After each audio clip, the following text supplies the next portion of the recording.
En astrologie, les gens sont victimes de l'inflation des facteurs astronomiques. Depuis la fin du XVIIIe siècle, on a quitté le septénaire pour aller vers une sorte de jungle de facteurs. Et ça a conduit à croire que les effets des planètes sont ponctuels. C'est ce que pense quelqu'un comme Roger Ecke, si j'ai bien compris. Et c'est normal, parce que si on a énormément de planètes, on ne peut pas donner à un facteur un espace illimité. Il faut au contraire couper le gâteau autant de parts que de convives. En revanche, si on a peu de planètes, c'est le cas d'Albumazar avec ses conjonctions Saturne-Jupiter, eh bien, on donne du temps au temps. Ce que Nicolas Bourdin avait bien compris dans son commentaire du Centiloque, quand il dit qu'il faut du temps pour que les choses prennent tournure. Et ça ne se fait pas du jour au lendemain.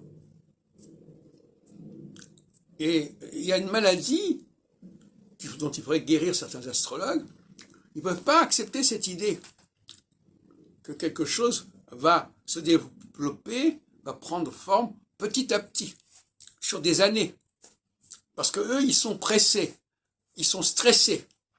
Hein, il y a celui-là, mais après, attendez, il va y avoir une autre planète qui va arriver, puis une autre planète qui va arriver, et il faut se dépêcher, hein, voilà.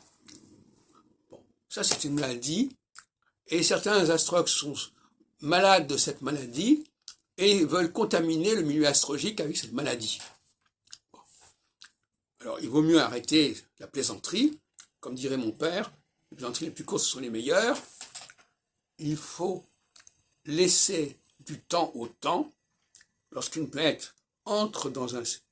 C'est-à-dire, quand une planète entre dans un signe, eh bien, elle va prendre du temps pour marquer ce signe, pour marquer cette époque.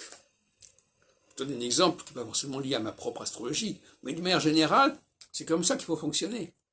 Et le paradoxe, c'est que des planètes lentes, qui par définition, si elles sont lentes, agissent lentement, on les fait servir pour déterminer des dates précises et ponctuelles, et ça c'est un contresens total.